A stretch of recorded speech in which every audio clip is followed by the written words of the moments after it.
Hello guys, good morning. Dito na naman po tayo, gagawa tayo ng video. Rescue operation. Bali Toyota Hilux 2018 model. Problema niya, ayaw mi-start. 4 na araw na tong naka-stock dito kasi ayaw mi-start. Tinawag sa akin ng base manager kagabi na puntahan ko daw ngayong umaga. Bali 3 mekaniko na tumingin ito. Nung mekaniko na tumingin, hindi nila napaandar. Sabi nung isang electrician, starter daw ang sira. Tapos yung isa naman, starter tsaka IBMS, ay gumana. Ito po kasing equipment dito ay equip po ito ng IBMS. Required po ito para sa PTO, sa gobyerno ng Oman.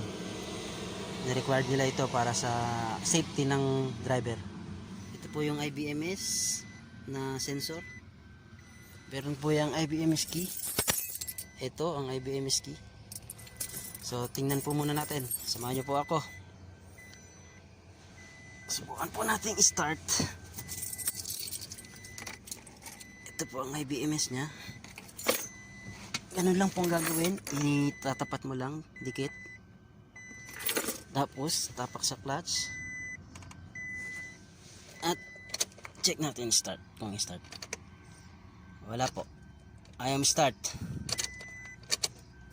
Isa pa. Wala. Ayaw pa din. So simulan natin sa starter nga, kung sira ang starter, kung hindi gumagana. Tingnan ko yung relay at yung fuse ng starter.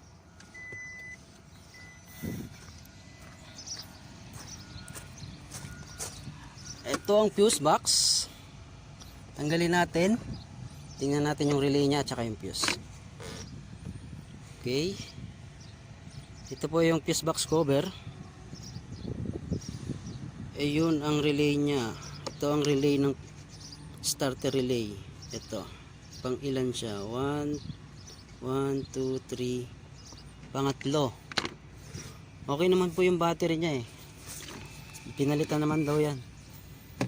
Pangatlo. 1, 2, 3. So ito yung relay ng starter. Tanggalin natin. Ngayon, para malaman nating gumagana yung starter, hindi sira, susubukan kong i-jumper. So ida-direct ko kung magka-crank. Hindi ko i-start. Kakrank ko lang kung gumagana yung starter. Pero isi-switch on ko muna. Ayan natin switch on. Okay. And then sabi sira ang starter. Pero tingnan ko kung sira nga. Mukhang luma na nga yung starter. Okay naman yung, ayun yung starter. Wala namang loose.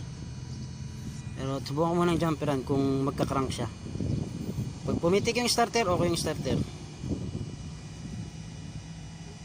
Ito po. Ito hindi ko ina-advise sa iba ha. Pero checkin ko lang kung gagana. Itong terminal na to tsaka itong sa harapan. Tingnan ko kung magka-crank. Oh. Okay, gumagana naman ang starter nya. So balik natin yung relay. Baka sa IBMS lang ang problema. Yung fuse nya,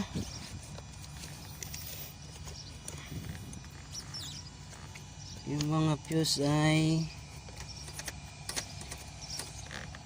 okay naman, wala namang busted. So try ko munang tingnan yung IBMS.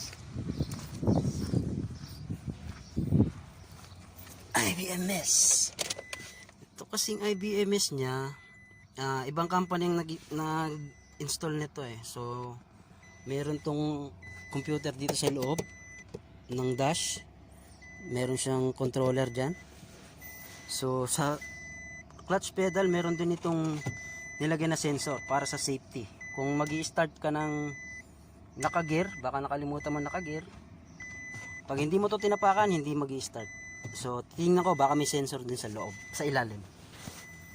Tapos saka ko i-start. Okay. Tingnan natin. Kung kita ba?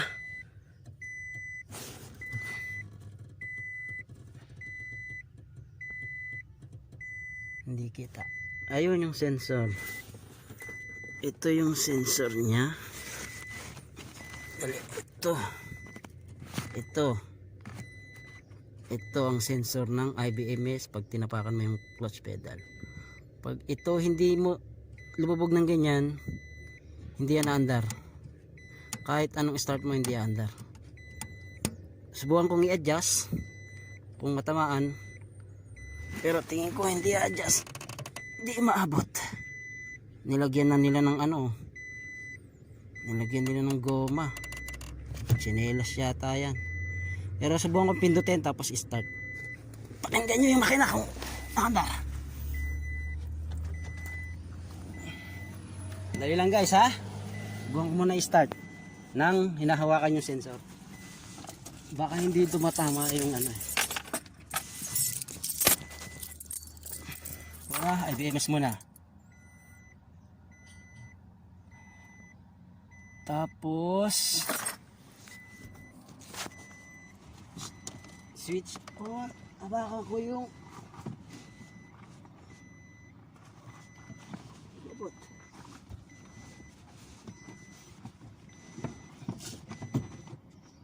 Sensor. Tapos tingnan natin start.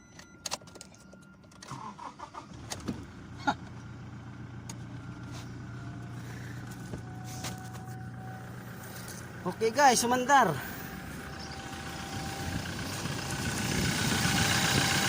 Sumandar na siya. So nakabalik na yung relay. Balik natin yung fuse cover.